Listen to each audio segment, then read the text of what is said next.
हिरण्यकशिपु का वध तो सब जानते हैं, लेकिन क्या आप जानते हैं प्रहलाद के पोते असुर सम्राट महाबली की असली कहानी? असुर होते हुए भी क्यों आज तक करोड़ों लोग राजा बलि की आराधना करते हैं?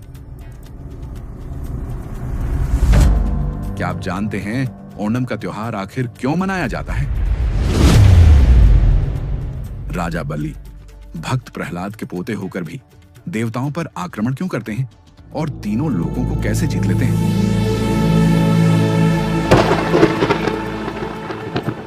भगवान विष्णु ने वामन अवतार लेकर केवल 3 पग भूमि ही क्यों मांगी? राजा बलि को दुनिया का सबसे महान दानी क्यों कहा जाता है? आज हम जानेंगे महान सम्राट महाबली और भगवान विष्णु के 5वें अवतार वामन की यह अद्भुत गाथा। कहानी शुरू करने से पहले कमेंट में लिखिए जय भगवान वामन।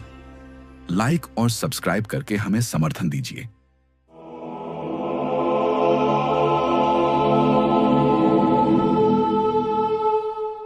प्रारंभ में केवल शून्य था और उस शून्य से उत्पन्न हुई सृष्टि।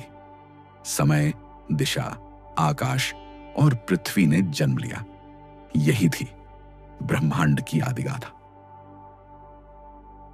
पृथ्वी की गोद से जन्म लिया हर जीव ने और इसी से शुरू हुआ देव और असुरों का युग। ब्रह्मा के मानस पुत्र आर्षि कश्यप, जिनके वंश से ही देवताओं और असुरों की कहानी शुरू हुई। आर्षि कश्यप की पत्नियां कई थीं, परंतु उनमें 2 प्रमुख, अदिति और दिति। अदिति से जन्मे देवगण धर्म और प्रकाश के प्रतीक। दिति से जन्मे दैत्य बल और प्रतिशोध के अवतार। इसी एक वंश से निकलकर देव और असुर 2 विपरीत धाराएं बनी, जिनके द्वंद्व ने ब्रह्मांड की गाथा को आकार दिया। अदिति देवमाता, उनकी कोख से जन्मे इंद्र, वरुण, अग्नि और अनगिनत देव, जो प्रकाश, सत्य और धर्म के प्रतीक बने। इनके हाथों में था सृष्टि का संतुलन और इनके संकल्प में था जगत का संरक्षण। दिति असुर माता, उनकी संतानें बनी शक्ति और बल की मूर्तियां। दिति से जन्मे 2 असुर भाई, हिरण्याक्ष और हिरण्यकशिपु। हिरण्याक्ष ने धरती को महासागर में डुबो दिया। भगवान विष्णु ने वराह अवतार लेकर उसका वध किया। भाई की मृत्यु ने हिरण्यकशिपु को प्रतिशोध से भरा। उसने स्वयं को ईश्वर घोषित किया, पर उसके ही घर में जन्मे महान भक्त प्रहलाद वे थे विष्णु के परम आराधक। हर यातना, हर कष्ट के बीच भी उनके पावन होठों पर निरंतर गूंजता रहा, नारायण नारायण। जब अत्याचार चरम पर पहुंचा, भगवान विष्णु नृसिंह अवतार में प्रकट हुए। हिरण्यकशिपु के अंत के बाद असुरों का राज सिंहासन उसके पुत्र महाभक्त प्रहलाद को मिला। इस प्रकार पहली बार असुर कुल का राजा भक्ति, धर्म और विष्णु निष्ठा का प्रतीक बना। बाद में महाभक्त प्रहलाद ने असुर और देवताओं के बीच शांति स्थापित की, युद्ध और वैर की परंपरा को तोड़कर भक्ति और धर्म को आधार बनाया। असुर और देव अब शत्रु नहीं, बल्कि धर्म के सहयात्री बनकर उन्होंने ब्रह्मांड में शांति स्थापित की। समय आगे बढ़ा। भक्त प्रहलाद अब वृद्ध हो चले थे। उनकी माता की अंतिम इच्छा थी कि वह अपने पोते को राज सिंहासन पर बैठते हुए देखें। उनकी यही कामना थी कि असुर वंश अब धर्म और भक्ति के मार्ग पर स्थिर रहे। प्रहलाद ने अपनी माता की इच्छा पूरी करने का निश्चय किया। उनके पुत्र विरोचन का विवाह कुलीन और तेजस्विनी कन्या विशालाक्षी से हुआ।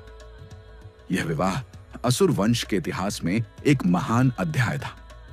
मंडप में वैदिक मंत्रों की गूंज उठी। चारों ओर अग्नि को साक्षी मानकर संस्कार संपन्न हुए। विशालाक्षी की उपस्थिति ने असुर कुल में नई आभा और मर्यादा का संचार किया। इस शुभ अवसर पर प्रहलाद ने अपने पुत्र को युवराज घोषित किया। विवाह के बाद प्रहलाद ने राज्य की बागडोर विरोचन को सौंप दी और स्वयं संन्यास धारण कर लिया। उन्होंने राजसत्ता त्याग दी और तपस्या व भक्ति में लीन हो गए। असुर वंश में एक नया प्रभात हुआ। विरोचन और उसकी पत्नी विशालाक्षी के घर जन्म लेने वाला था एक ऐसा बालक जिसका आगमन पूरे कुल के लिए आशा का दीप बनकर आया।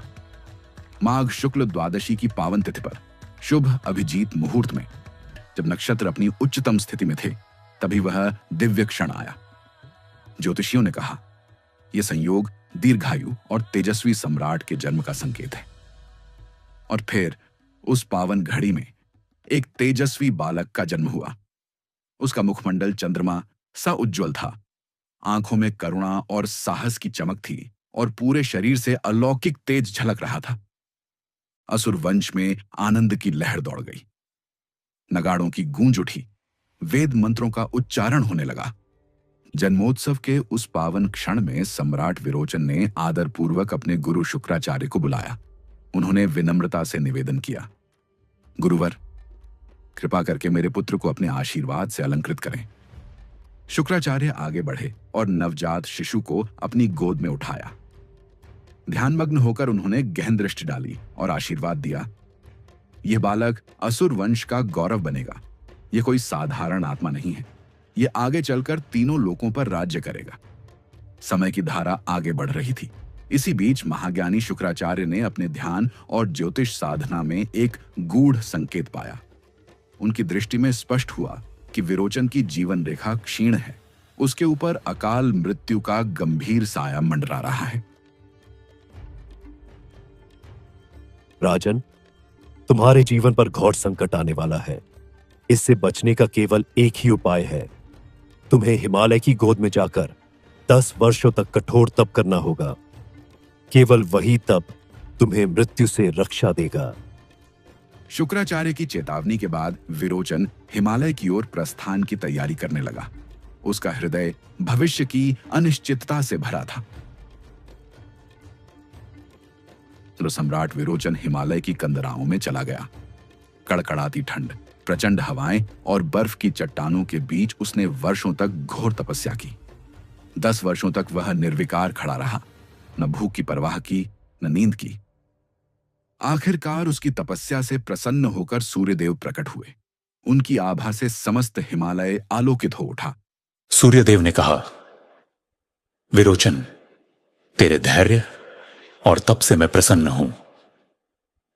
उन्होंने अपने तेज से निर्मित एक दिव्य मुकुट प्रदान किया और आशीर्वाद दिया, जब तक यह मुकुट तेरे मस्तक पर रहेगा, तुझे कोई परास्त नहीं कर पाएगा।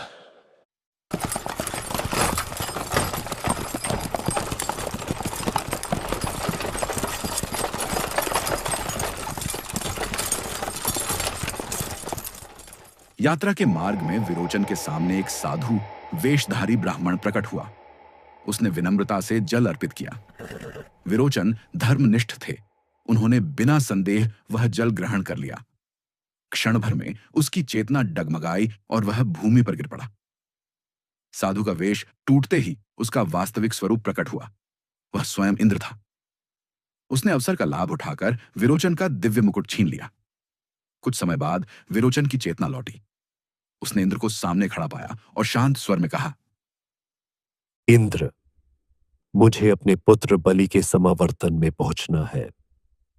इंद्र हंस पड़ा और उपहास करते हुए बोला, विरोचन, यदि सामर्थ्य है तो युद्ध कर। विरोचन ने धर्म और सत्य की रक्षा के लिए चुनौती स्वीकार की।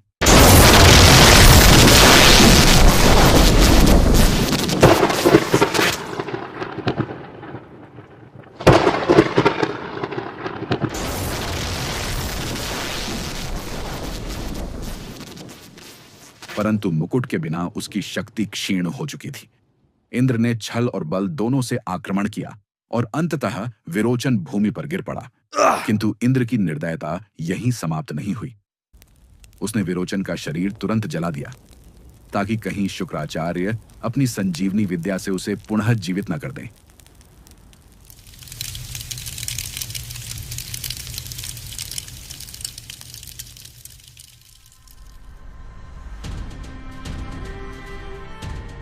पिता की मृत्यु का समाचार सुनते ही बलि का हृदय जल उठा। वह गगन भेदी स्वर में बोला, इंद्र, तूने मेरे पिता का वध छल से किया है। अब मैं तेरा भी वध करूंगा। तुझे इस ब्रह्मांड की कोई शक्ति नहीं बचा पाएगी। उसकी प्रतिज्ञा सुनकर असुरों की सभा कांप उठी। वह अकेला ही रणभूमि की ओर निकल पड़ा और उसके कदमों से पृथ्वी थर्रा रही थी। स्वर्ग के द्वार पर इंद्र प्रतीक्षा कर रहा था। उसने हंसते हुए कहा, विरोचन के पुत्र, तेरे पिता भी मेरे वज्र के सामने टिक न सके। तू किस बल पर खड़ा है? बलि ने उत्तर दिया, उनकी मृत्यु ने ही मुझे शक्ति दी है। आज तेरा भी अंत होगा। युद्ध प्रारंभ हुआ। आकाश में वज्र की गर्जना हुई। धरती बलि की गदा के प्रहार से कांप उठी। इंद्र ने वज्र फेंका तो बलि ने अग्निबाण से उसका उत्तर दिया। वज्र और अग्निबाण टकराए तो मानो सूर्य और बिजली का संगम हो गया। युद्ध इतना भयंकर था कि देवता और असुर दोनों विस्मित हो उठे, परंतु अनुभव और छल इंद्र के साथ था। धीरे धीरे बलि के शरीर पर घाव गहरे होते गए। अंततः इंद्र ने वज्र से प्रहार कर उसे भूमि पर गिरा दिया। उसका शरीर मृत्यु के निकट था। इंद्र ने गर्जना की, तेरा अंत यहीं होगा। तेरे पिता की भांति तुझे भी अग्नि में भस्म कर दूंगा। वह बलि के शरीर को नष्ट करने ही वाला था कि आकाश से शंखनाद गूंज उठा। दिव्य आभा फैल गई और स्वयं भगवान विष्णु प्रकट हुए। उनका स्वर दिशाओं में गड़गड़ाहट की तरह गूंजा। इंद्र, तूने मेरे प्रिय भक्त का वध छल से किया है। क्या यही तेरा सामर्थ्य है, निर्दोष पर वार करना? तू यह सोचता है कि भोग और बलिदान से महानता सिद्ध होती है, परंतु जान ले, महानता केवल धर्म और सत्य से होती है। आज से मैं तुझसे और देवताओं से अपना नाता तोड़ता हूं, क्योंकि यदि देव भी छल और अन्याय करने लगें तो फिर असुर और देवताओं में अंतर ही क्या शेष रह जाएगा। असुर राजधानी शोक में डूब गई। महल के प्रांगण में युवराज बलि का निष्प्राण शरीर रखा था। माताएं रो रही थीं, योद्धा मौन खड़े थे। महारानी का विलाप वातावरण को विदीर्ण कर रहा था। तभी आगे बढ़े महाज्ञानी शुक्राचार्य। उन्होंने गगनभेदी स्वर में कहा, नहीं, यह बालक मृत्यु का बंधन नहीं स्वीकार करेगा। वेद मंत्र गूंजे, अग्नि प्रज्वलित हुई और उनके तप की शक्ति ने बलि को स्पर्श किया। क्षण भर में उसकी श्वास लौटी, आंखों में तेज चमक उठा और वह उठ खड़ा हुआ। पूरी सभा जय घोष से गूंज उठी। यह केवल जीवनदान नहीं था, यह बलि का पुनर्जन्म था। वर्षों के साथ उसका व्यक्तित्व और अधिक तेजस्वी हुआ। सम्राट महाबली युद्ध कला में अद्वितीय सिद्ध हुए। गदा, धनुष, तलवार और शास्त्र सभी उनके अधीन थे। पर उनकी सबसे बड़ी पहचान वीरता नहीं, बल्कि भक्ति और दानशीलता बनी। जहां भी सम्राट महाबली विराजमान होते, वहां धर्म और न्याय की आभा फैल जाती। उनके द्वार से कोई याचक खाली हाथ नहीं लौटता। उनकी उदारता इतनी विलक्षण थी कि माता लक्ष्मी स्वयं उन पर प्रसन्न हुई। महाज्ञानी गुरु शुक्राचार्य ने जब देखा कि सम्राट महाबली का तेज और सामर्थ्य दिन प्रतिदिन बढ़ रहा है, उन्होंने दिव्य यज्ञ किया। वेद मंत्रों की गूंज और तप की अग्नि से प्रकट हुआ एक अजेय रथ, स्वर्ण और रत्नों से जड़ा, अपराजेय कवच से घिरा हुआ, जिसके पहियों की गर्जना आकाश को हिला देती थी।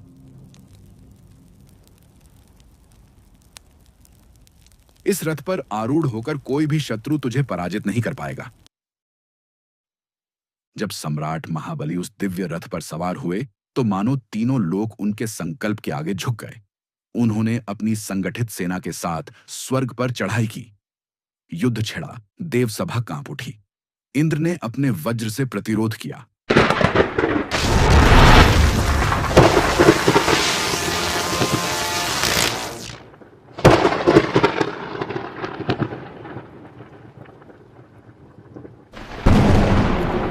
इंद्र परास्त हुआ और स्वर्ग का सिंहासन भी अब असुर सम्राट के चरणों में था। महाबली ने अपराजय विजय पाई। अब वे तीनों लोकों के सम्राट बने। उनकी सबसे बड़ी शक्ति थी उनकी दानशीलता और न्यायप्रियता। उनका साम्राज्य धर्म, भक्ति और समर्पण का प्रतीक बन गया। कहते हैं कि सम्राट महाबली को किसानों का राजा कहा जाता। उनके शासन में कोई भूखा नहीं रहा, कोई अन्याय का शिकार नहीं हुआ। महाबली की यह करुणा और दानशीलता उन्हें देवताओं से भी महान बना रही थी। देवता दिशाओं में भटक रहे थे, उन्हें कहीं आश्रय नहीं मिल रहा था। उनकी आराधना सुनने वाला कोई नहीं बचा था। इस अपमान और असहायता को देख देवमाता अदिति का हृदय व्याकुल हो उठा। वे तप में लीन हुई और भगवान विष्णु का ध्यान करने लगी। आंखों में अश्रु और स्वर में करुणा के साथ उन्होंने प्रार्थना की, स्वामी, आपने एक बार मुझसे वचन दिया था कि जब समय आएगा आप मेरे पुत्र रूप में अवतरित होंगे। वह समय अब आ गया है। मेरी गोद को पवित्र करें और पुत्र रूप में अवतरित होकर देवताओं का उद्धार करें। आदित्य की विनती से वैकुंठ कांप उठा। भगवान विष्णु स्वयं प्रकट हुए और बोले, देवी, तुम्हारी साधना सफल हुई है। अब मैं तुम्हारे गर्भ से जन्म लूंगा और वामन रूप में अवतरित होकर धर्म और संतुलन की रक्षा करूंगा। और राजर्षि कश्यप के आश्रम में अदिति के गर्भ से भगवान विष्णु ने जन्म लिया। वह बालक अत्यंत तेजस्वी था। आंखों में दिव्यता और मुख पर मासूमियत झलकती थी। संपूर्ण वातावरण शुभ शकुनों से गूंज उठा। देवताओं ने प्रसन्न होकर जय घोष किया, जय वामन देव, जय विष्णु अवतार। उस बालक का नाम वामन, बौने रूप में किंतु तेज और शक्ति से अपार। उसके जन्म ने देवताओं के हृदय में आशा की लौ जला दी। अब समय आ गया था कि महाबली की दानशीलता की परीक्षा हो और वामन अवतार से ब्रह्मांड का संतुलन पुनः स्थापित हो। काल का प्रवाह निरंतर बढ़ता गया। देवताओं की स्थिति अब और भी दयनीय हो चुकी थी। स्वर्ग का वैभव असुरों के अधीन था और देवगण दिशाओं में भटक रहे थे। उनकी व्याकुलता दिन प्रतिदिन बढ़ती रही। इसी बीच असुरों के सम्राट महाबली का साम्राज्य और भी प्रखर हो उठा। उनका यश केवल पृथ्वी तक सीमित नहीं रहा, बल्कि तीनों लोकों में गूंजने लगा। उनकी दानशीलता, धर्मप्रियता और भक्ति की गाथाएं दूर दूर तक फैली। सम्राट ने निश्चय किया, मैं 100 अश्वमेध यज्ञ करूंगा। इन यज्ञों से मेरा राज्य अटल और स्थायी हो जाएगा और यह भी प्रमाणित होगा कि दान और धर्म से ही सच्चा साम्राज्य फलता फूलता है। समय बीतता गया और एक एक करके 99 यज्ञ संपन्न हो गए। अब अंतिम यज्ञ का दिन आ पहुंचा। यज्ञशाला के मध्य विशाल हवन कुंड प्रज्वलित था। उसमें आहुति की लपटें उठ रही थीं, मानो अग्निदेव स्वयं उस यज्ञ को स्वीकार करने आए हों। चारों ओर वेद मंत्रों की गूंज थी। उन ध्वनियों से पूरा गगन पवित्र हो उठा। उसी समय यज्ञशाला के द्वार पर एक दिव्य ब्राह्मण बालक का आगमन हुआ। छोटा कद, किंतु मुख पर अद्भुत तेज, आंखों में दिव्यता और वाणी में मधुरता। उनके तेज से पूरा वातावरण पवित्र हो उठा था। सम्राट महाबली ने आदरपूर्वक कहा, ऋषि कुमार, आप जो चाहें मैं दान दूंगा। सोना, चांदी, रत्न, हाथी घोड़े, नगर, ग्राम, यहां तक कि मेरा साम्राज्य भी आपके लिए है। राजन, मुझे इनमें से कुछ नहीं चाहिए। सभा में सन्नाटा छा गया। महाबली ने विस्मय से देखा और गंभीर स्वर में कहा, ऋषि कुमार, मेरे यज्ञ का नियम है, मैं किसी याचक को खाली हाथ नहीं लौटाता। आप यदि कुछ नहीं मांगेंगे तो यह मेरे यज्ञ का अपमान होगा। कृपा कर बताइए, आपको क्या चाहिए? तब वामन ने अपनी दृष्टि उठाई। उनकी आंखों में ब्रह्मांड का रहस्य झलक रहा था। उन्होंने कहा, राजन, मैं जो मांगने वाला हूं, पहले यह वचन दीजिए कि आप उसे अवश्य देंगे। महाबली ने अपने हाथ जोड़कर उत्तर दिया, ऋषि कुमार, यह मेरा संकल्प है। आप जो मांगेंगे मैं उसे अवश्य दूंगा। यह स्वयं भगवान विष्णु है जो देवताओं की ओर से आपके सामने खड़े हैं। यदि आपने वचन दे दिया तो सब कुछ उनसे छिन जाएगा। सभा स्तब्ध रह गई, परंतु सम्राट का चेहरा शांत और गंभीर बना रहा। उन्होंने आदर से गुरु की ओर देखा और कहा, गुरुवर, यदि यह स्वयं विष्णु हैं, तो यह तो मेरे लिए और भी सौभाग्य की बात है। जिस भगवान के लिए लोग कठोर तप करते हैं, यज्ञ और अनुष्ठान करते हैं, वही भगवान आज मेरे यज्ञ में याचक बनकर आए हैं। क्या इससे बड़ा गौरव मेरे लिए और कोई हो सकता है? मैं अपना वचन कभी नहीं तोड़ूंगा। शुक्राचार्य क्रोधित हुए, पर सम्राट की अडिग भक्ति और दानशीलता डिग्गी नहीं। महाबली ने गर्व से कहा, परशे कुमार, आप जो भी मांगेंगे मैं दूंगा। यह मेरा अटल संकल्प है। तब वामन ने मधुर स्वर में कहा, महाराज, मुझे केवल उतनी भूमि चाहिए जिसे मैं अपने 3 पगों में नाप सकूं। महाबली हंस पड़े। हे ब्राह्मण देवता, आप मुझसे कुछ बड़ा मांग सकते थे, सोना, चांदी, रथ, लेकिन आप केवल 3 पग भूमि मांग रहे हैं। मैं वचन देता हूं कि मैं आपको 3 पग भूमि अर्पित करता हूं। उन्होंने अपने कर कमलों से जल अर्पित किया और दान का संकल्प पूरा किया। दान का संकल्प पूर्ण होते ही अचानक यज्ञशाला कांप उठी। वेद मंत्रों की ध्वनियां और तीव्र हो गईं। अग्निकुंड की ज्वालाएं आकाश को छूने लगी। वे थे स्वयं विष्णु का विराट रूप, जिनके उदय से ब्रह्मांड प्रकाशमय हो उठा। देव स्तब्ध रह गए, असुर विस्मय में कांप उठे। आर्षि और मुनि निःशब्द होकर चरणों में झुक गए। उस क्षण संपूर्ण सृष्टि मानो एक ही स्वर में पुकार उठी, यही हैं धर्म के पालनहार, ब्रह्मांड के अधिपति। एक पग में उन्होंने संपूर्ण पृथ्वी को नाप लिया, दूसरे पग में समस्त आकाश उनके अधीन हो गया। अब तीसरे पग के लिए स्थान शेष न रहा। गगन भेदी स्वर में भगवान ने कहा, राजन, अब बताओ मेरा तीसरा पग कहां रखूं? यज्ञशाला में गहरा सन्नाटा छा गया। देवताओं की दृष्टि स्तब्ध थी। असुरगण भय से कांप रहे थे, परंतु सम्राट महाबली का चेहरा शांत था। वह आगे बढ़े, विनम्रता से झुके और बोले, प्रभु, आपने अपने 2 पगों में पृथ्वी और आकाश समेट लिया। अब तीसरे पग के लिए स्थान केवल एक है, मेरा सिर। मेरे वचन को पूर्ण कीजिए। मैं अपना जीवन, अपना अहंकार सब आपके चरणों में समर्पित करता हूं। उपस्थित हर आत्मा ने देखा कि एक असुर सम्राट ने स्वयं भगवान के समक्ष वचन और दान की रक्षा के लिए अपने प्राण तक अर्पित कर दिए। यह केवल दान नहीं था, यह भक्ति, वचन और समर्पण की पराकाष्ठा थी। भगवान वामन ने करुणा से उनका समर्पण स्वीकार किया। उन्होंने महाबली को पाताल लोक का अधिपति बना दिया। पर यह पराजय नहीं थी, बल्कि अनंत गौरव का क्षण था। तुम युगों युगों तक स्मरण किए जाओगे और मैं स्वयं तुम्हारे द्वार पर द्वारपाल बनकर रहूंगा। पर महाबली की स्मृति आज भी जीवित है।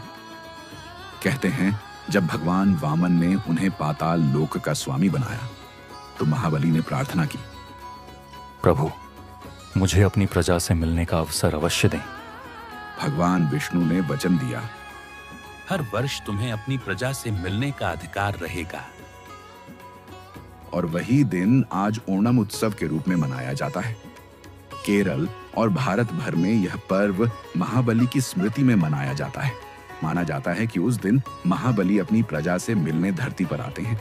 लोग मानते हैं कि उस दिन सम्राट महाबली स्वयं आकर देखते हैं कि उनकी प्रजा सुखी और समृद्ध है। ये थी सम्राट महाबली और भगवान वामन की दिव्य गाथा। अगर वीडियो पसंद आया हो तो लाइक और सब्सक्राइब करके हमें सपोर्ट जरूर कीजिए।